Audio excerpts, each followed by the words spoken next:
Tere kuulama uudiseid stuudios Rohke Debelak.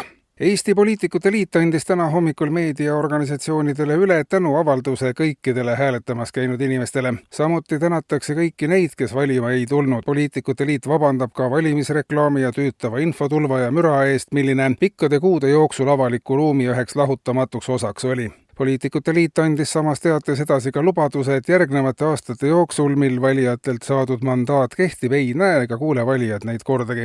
Kõik saavad rahulikult elada oma elu ja nii valijad kui poliitikud ei sega teineteist. Juba mõne aasta pärast oodatakse kõiki taas jälgima valimisvõitlust, et inimesi aga säästa, siis lubavad poliitikud, et ühtegi täna päevakorral olevat probleemi ei lahendata ja inimesed ei pea pead vaevama ja saavad poliitikutelt nõuda neid samu asju, mis on tegemata juba eelmistest ja üle-eelmistest valimistest saadik.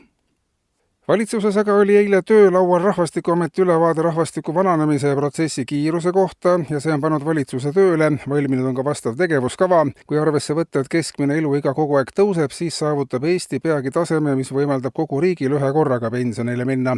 Eestist saaks aastal 2050 kuni 2060 Euroopa Liidu esimene pensionärriik ja peagi võivad alata läbirääkimised üldrahvaliku pensioni suuruse üle, mille maksaksid meile Euroliidu teised riigid. Eestlased on rahvusena tulnud läbi lugematute aastasadade ja arvestades arenguid on selge, et eestlased tahavad nüüd pensionile jääda ja neil on selleks ka täielik õigus, lisab valitsus. Kuna täpselt kõik eestlased pidulikult pensionile saadetakse, on siiski lahtine ja selgub täpsemate järeluuringute teel.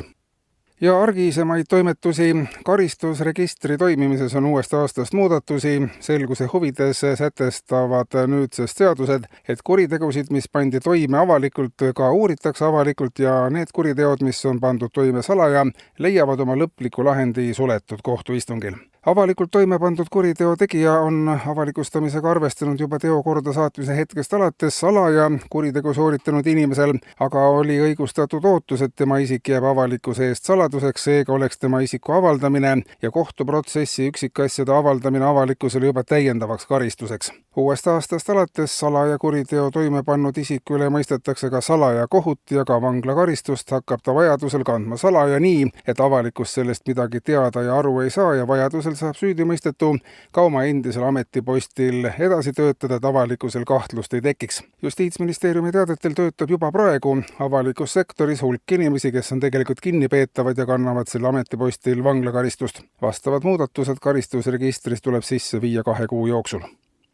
Ja terviseteemadel valitsus annab teada, koostöös Tervisekassaga on nüüd välja töötatud uus tervishoiusüsteem, mis näeb ette ravikuuride kasutuselevõtu. Ravikuure on plaanis inimese tervise parandamiseks kasutada eeskätt maapiirkondades ja väiksemates alevites, kus kokkuhoiu eesmärgil on juba suletud või sulgemisel kohalikud haiglad.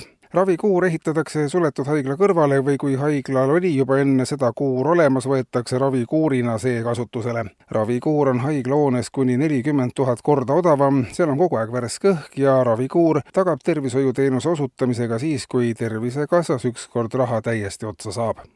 Eetris olid uudised.